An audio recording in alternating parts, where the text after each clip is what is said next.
बताओ नारियल भगवान को नारियल क्यों तोड़ा जाता, नारियल क्यों दिया जाता?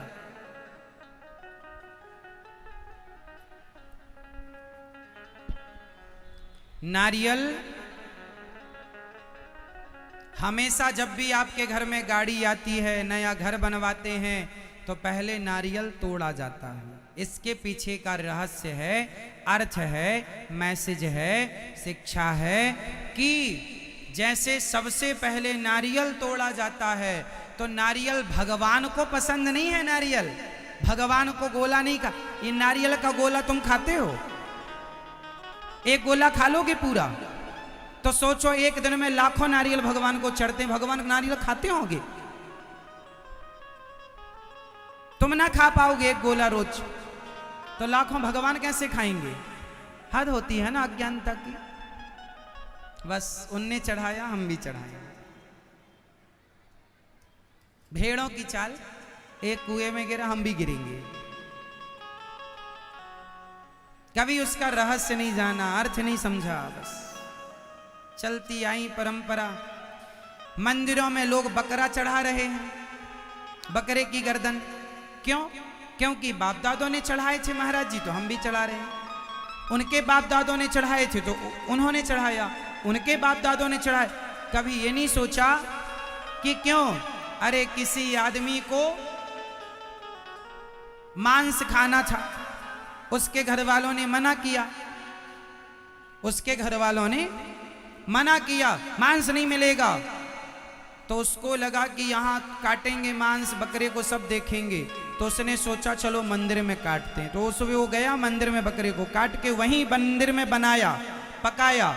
लोगों ने पूछा क्यों रे ये मंदिर में मांस क्यों? अरे बोले देवी मांग रही है। उसने उसको तो खाना था, झूठी कह दिया। एक ने झूठी अफवाह फैला दी कि देवी ने मेरे सपने में बकरा मांगा, तो उस खाना उसे था, वो मांसाहारी था, वो नालायक था। उसने मंदिर में बकरा काटा, मंदिर में बकरा काट के पकाया और उसने औरों को भी खिलाया। यहाँ आओ, देवी जी का प्रसाद है, लो लो लो, तो सबको खिलाया। खुद पापी, सबको पापी बनाया। फिर क्या हुआ?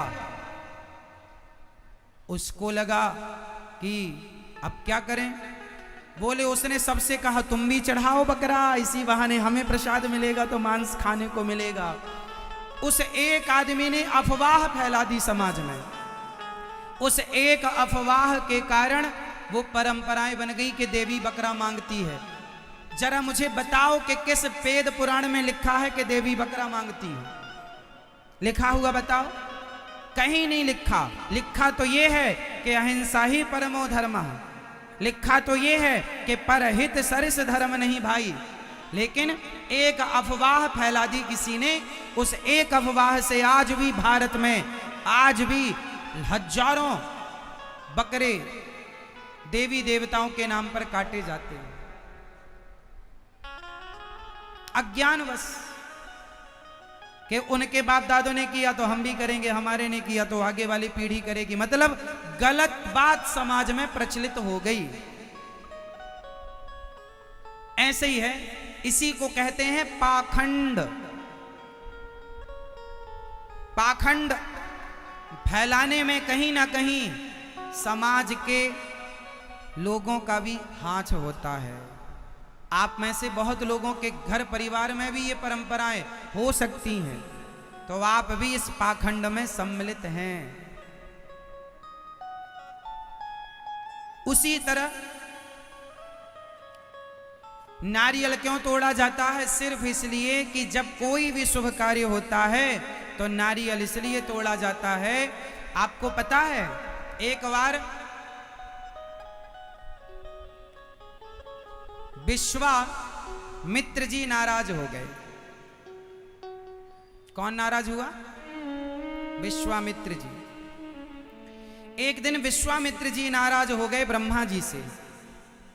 बोले तुम सृष्टि करते हो तो नूतन सृष्टि मैं करूंगा। नहीं, हमारे ऋषि मुनियों में इतनी सामर्थ्य है कि वो अपनी एक नई सृष्टि कर सकते हैं।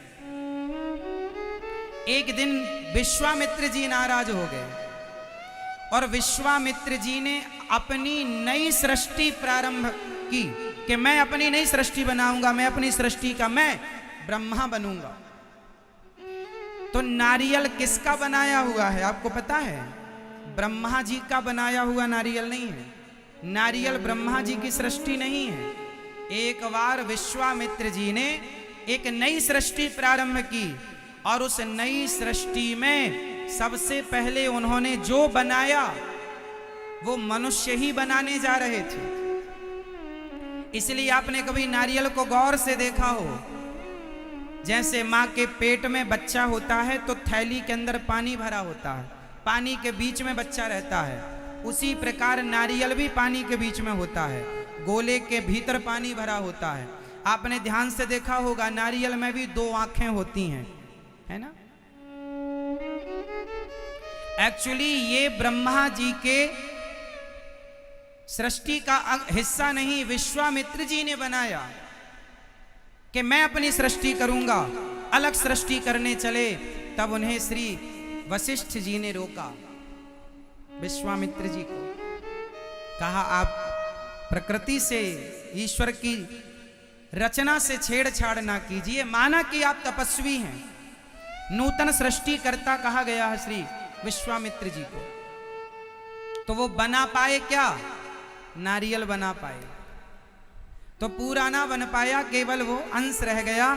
तो वो नारियल मंदिरों में इसलिए चढ़ाया जाता है कि नारियल तोड़ने का अर्थ है कि हे प्रभु, मैं इस बात को मानता हूं कि जो हो रहा है वो मैं नहीं, आप कर रहे हैं। तो नारियल मीन्स मैं अपना अभिमान तोड़ रहा हूं कि मैं कर रहा हूं। नारियल तोड़ने का तात्पर्य है कोई भी शुभ कार्य में नया घर प्रवेश करते हैं तो नारियल तोड़ना मतलब अपना एटीट्यूड, अपना अभिमान तोड़ना है कि प्रभु मैं कभी ये ना कहूं कि ये घर मेरा है, ये सदा ये कहूं कि प्रभु ये सब कुछ आपका, संपत्ति सब रघुपति के यहाँ। नारियल तोड़ने का अर्थ है अपना अभिमान तोड़ना। पर नारियल तोड़ते गए, अभिमान तो ना टूटा, तो फिर नारियल तोड़ने का भी अर्थ क्या? नारियल अभिमान का सूचक है, क्योंकि विश्वामित्र जी को अभिमान आ गया कि मैं कर सकता हूं, तो मैं कर सकता हूं सृष्टि, उस मैं कर सकता हूं मैं क्या बना दिया? नारियल। तो नारियल क्या हो गया? अभिमान का सूचक। तो हम नारियल तोड़ते हैं मीन्स हम अपना ये अभिमान तोड़ते हैं कि मैं करता हूं, मैं नहीं, गोविंद करता है, कृष्ण करता है। ये अभिमान तोड़ना है। लेकिन अभिमान किसी का नहीं टूटा, नारियल सब तोड़ रहे। सिद्धांत नहीं समझ पाए, उद्देश्य क्या है उन चीजों के पीछे, गहराई क्या थी, सनातन धर्म कितना साइंटिफिक है, वो साइंस ना समझ पाए। हवा में लाठियां चलती चली गई। नारियल हमें कुछ सिखाता भी है। आपने कभी नारियल को देखा हो, सीखने की कोशिश की हो तो सीखा भी होगा। क्या सिखाता है बताओ? कच्चा नारियल और पक्का नारियल, दो नारियल देखें आप तो कच्चा नारियल और पक्के नारियल में इतना अंतर होता, कच्चा नारियल चिपका होता है। जो नारियल की खोपड़ी होती है ना, उस खोपड़ी से कच्चा नारियल चिपका होता, जबकि पके नारियल को हिलाओ तो अंदर से आवाज आती है मैं अलग हूं, मैं अलग हूं, मैं अलग हूं। पके नारियल को हिलाएंगे तो बजेगा, और कच्चे नारियल को हिलाएंगे तो नहीं बजेगा, पानी बजेगा उसका। कच्चा नारियल वो है जो खोपड़ी से चिपका है, पका नारियल वो है जिसने खोपड़ी छोड़ दी। अब आप बताओ कि आप कच्चे नारियल हो या पके नारियल हो? उत्तर दो जोर से। जो बाहर की वृत्ति से, बाहर से चिपका है, खोपड़ी से चिपका, मतलब जो पत्नी, पैसा, परिवार, बिजनेस, व्यापार, घर द्वार से चिपका है, वो कच्चा है। जबकि पका नारियल रहता उसी के अंदर है, पर रहते हुए भी वो खोपड़ी से अलग है। रहो घर में, रहो परिवार में, करो सारे काम, पर सब कुछ करते हुए भी सबसे अलग रहो। जैसे पका नारियल का गोला खोपड़ी से अलग रहता है, रहता उसी के अंदर है, पर अंदर रहता हुआ भी वो अलग है। उसी प्रकार सबके साथ सबके बीच में रहकर भी आप माया मोह में आसक्त ना हो। ये पका हुआ नारियल सिखा रहा है, पर किस किसने सीखा कि हमें भी अलग रहना है। आप लोग जरा सा घर में कुछ हो जाए, एक मैया बोली, गुरु जी हम तो पहले भगवान को बहुत मानते थे, पहले बहुत पूजा करते थे, अब नहीं करते। क्यों नहीं करते? तो महाराज जी वो हमारी बहू के ना बेटी हो गई। क्यों? हमने भगवान से कहा था, हे भगवान बेटा ही होना चाहिए, हे भगवान बेटा ही हो बहू के, हम तुम्हारी इतनी बड़ी पूजा करते हैं, इतने बड़े भक्त हैं, पर भगवान ने तो बेटी दे दी। तब से बड़ी श्रद्धा कम हो गई भगवान में। अब नहीं मानते भगवान को हम। पहले तो ज्योत जलती थी, पहले तो कीर्तन भी कराते थे, अब नहीं कराते, अब नहीं होता कुछ। पहले सत्यनारायण भगवान की कथा सुनते थे, अब बिल्कुल श्रद्धा नहीं है, पूरा विश्वास उठ गया। क्यों? क्योंकि आप लोगों ने भगवान को अपना नौकर बना रखा है। हे भगवान ये काम कर दो, कर दोगे तो पूजा करेंगे, हे भगवान ये कर दो, कर दोगे तो लड्डू चढ़ाएंगे, नहीं करोगे तो कट्टी तुमसे। तो भगवान तुम्हारे नौकर हैं।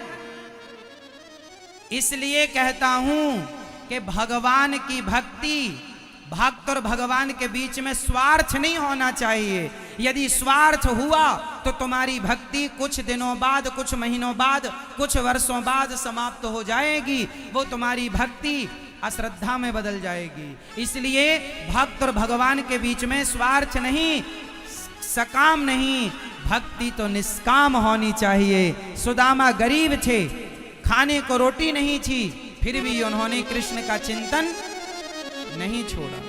भगवान मुझे कुछ दें फिर मैं भजन करूं, ये तो व्यापार हो गया कि तुम मुझे कुछ दो फिर मैं तुम्हारा भजन करूं। नहीं, भगवान से व्यापार ना हो, भगवान से प्यार हो। प्रभु से क्या हो? क्या हो मेरी मां? प्यार हो। इसलिए भगवान से प्रेम करना सीखिए मेरी मां।